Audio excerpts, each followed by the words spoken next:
So, mistakes happen. I mean, just ask your parents. But when it comes to wrestling, making mistakes or botching can have some pretty dangerous consequences for you and your opponent. So you'd rightly be pretty pissed off if it happened in the ring in front of thousands upon thousands of people. But being the professional that you are, you should take it in your stride, laugh it off, maybe have a few words after the match, but definitely keep the in-ring action going as best you can. I mean, Big E is the best example of this. He got dropped on his bloody noggin and wasn't passive-aggressively tweeting people about it. He was just getting on with his life and making the best of a bad situation.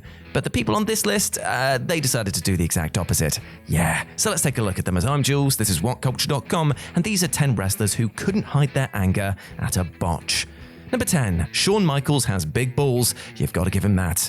So Shawn Michaels wasn't a pro wrestling hard man. He was, and I think this is a direct quote, a sexy boy. He was famously beaten up by 8 Marines. It took several trained killers per WWE law just to put him away. In reality, only one man subdued and put him down, though an adult Michaels was in no condition to defend himself. You'd think that this experience might have encouraged him to think better of running his mouth into trouble, but it didn't. The extent to which Michaels, suffering from the disease of addiction, is a sympathetic character is rather subjective.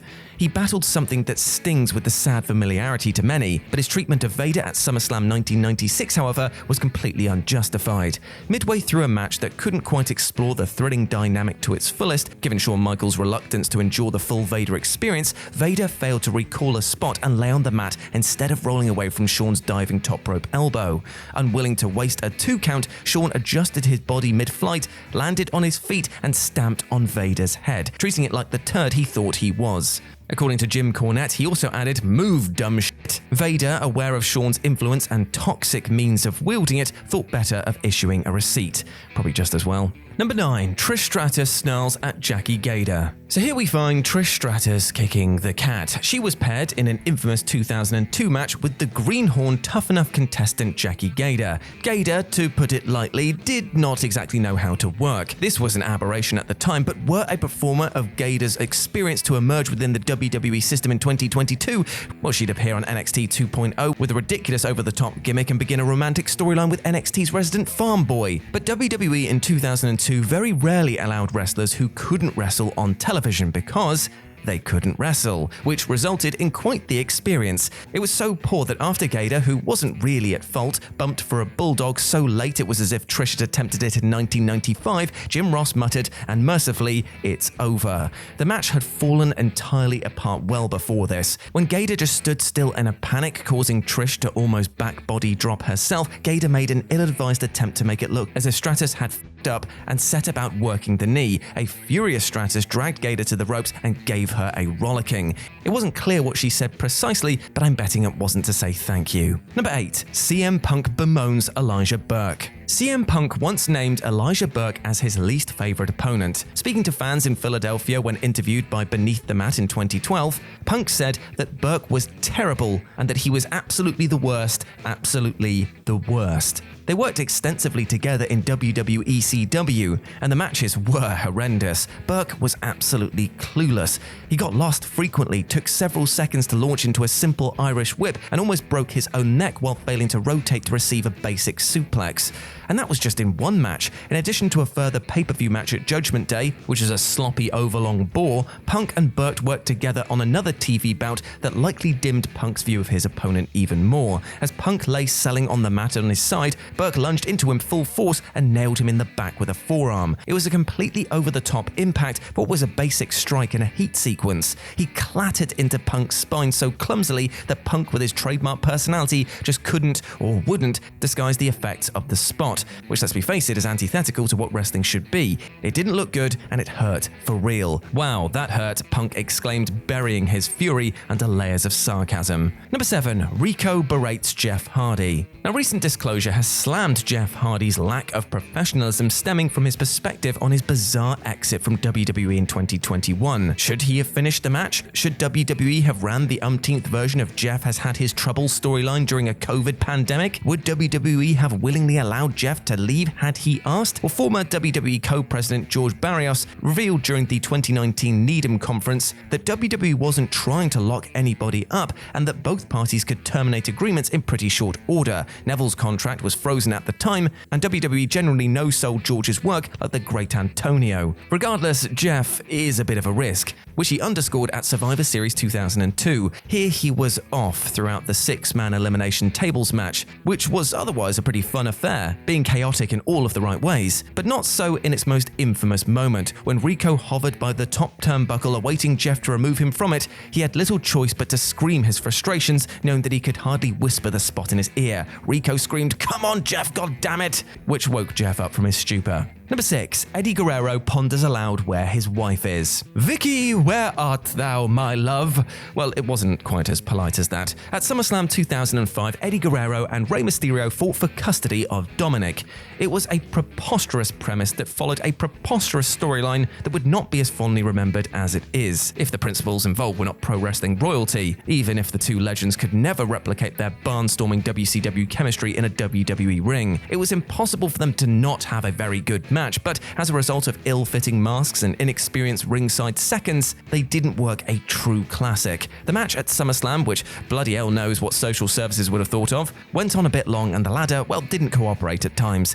And it's memorable only for its most infamous of botches, in which Eddie turns the airways blue in a state of abject fury. He seemed to want out of the arrangement, perhaps as a result of Dom's failure to improve much beyond a very auspicious start against Seth Rollins at SummerSlam 2020. Sick burn, mate. And so when Vickie failed to make her cue and topple him from the ladder, he screamed, "Where the f*** was Vickie?" very loudly after he had to improvise the fall with Rey. Number 5. The Undertaker gets pissed at Goldberg. Remember last year when Goldberg kept weirdly insisting that he was literally going to kill Bobby Lashley in Saudi Arabia? Because you know what? Bill had already done this to The Undertaker at Super Showdown in 2019. He didn't actually try to kill Taker, obviously. He was just useless and dangerous in the ring, because he was fractions away from breaking Taker's neck when, after knocking himself loopy earlier in the match, he wobbled when delivering the jackhammer, accidentally inventing an All-Japan super finisher, but one delivered through the lens of Nia Jax. The match was a complete disaster. Goldberg was so out of it that he couldn't make the tombstone correctly. He'd slipped out of it and narrowly avoided serious injury. Both men were involved in a miracle that fateful night, but instead of counting his blessings, Taker somewhat understandably looked pretty miffed. He sat up after the match with a facial expression that could only be described as, "These WCW guys do not know how to work." That match was so farcical that it actually justified his 2001 run. Number 4. The Rock chews out Earl Hebner. Now, though Earl Hebner is a tremendous tenured and well-respected official, he's not exactly the brightest of bulbs, as was shown at No Way Out 2001 in the classic Rock vs. Kurt Angle main event. It was a blistering headliner. Deep into the stretch, Angle stomped on The Rock's ankle to get out of the corner after working on it all match. Rock's selling was tremendous. He conveyed the sharp pain, which is altogether harder than fatigue. But he evaded the charging clothesline, sent Angle to the corner, and hoisted him up for the rock bottom. This was the finish.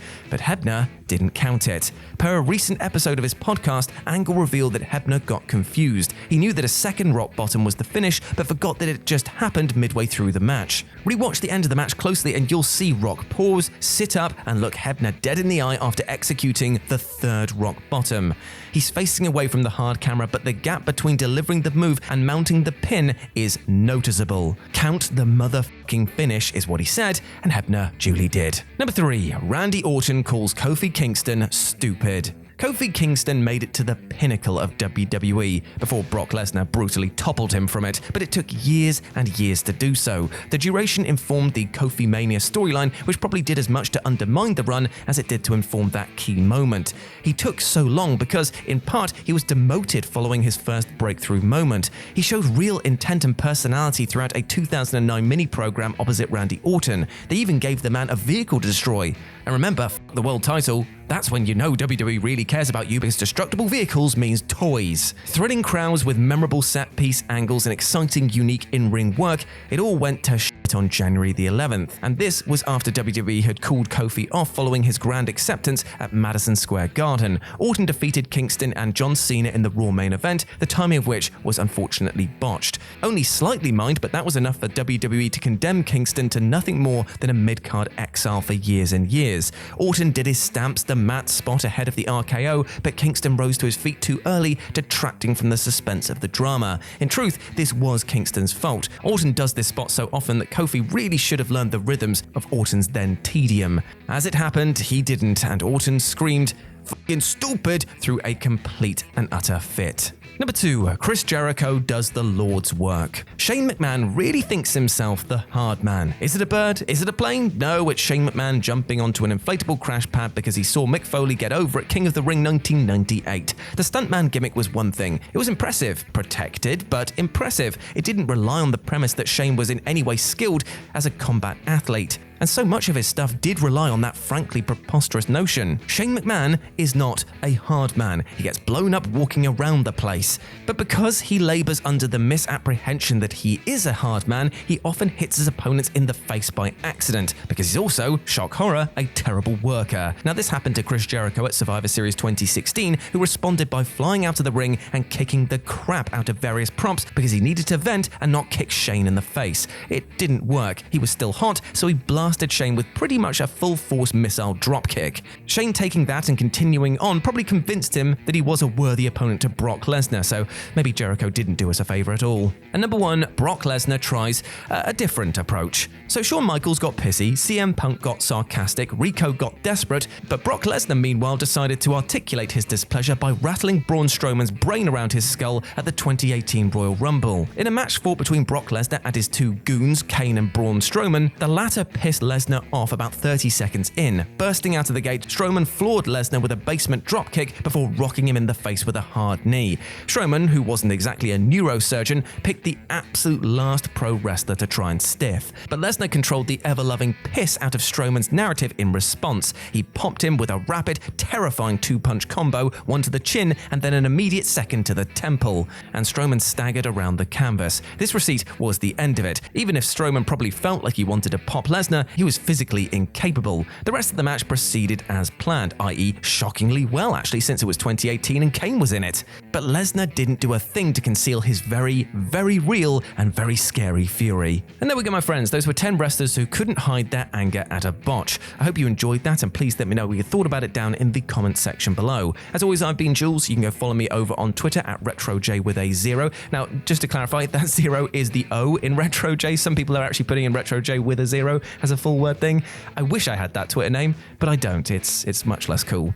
Or you can follow me over on Live and Let's Dice, where I do all my streaming outside of work, and it'd be great to see you over there. But before I go, I just want to say one thing. We spoke today a lot about people who are getting angry at mistakes, and let's just face facts. We're human, so we all make mistakes. And what we should try and do is not actually punish ourselves or others for their mistakes, but try and learn forgiveness and compassion for both ourselves and them. Because trust me, holding on to anger, beating yourself up for mistakes that you made in the past, it's not a healthy way to live your life. If you have the capacity to forgive people who have wronged you in the past, then I urge you to do so, because living a healthy and happy life is all I want for you, and trust me, you'll be all the better for it. Now go out there and absolutely smash it, my friend, because you are a big ledge. As always, I've been Jules. You have been awesome. Never forget that, and I'll speak to you soon.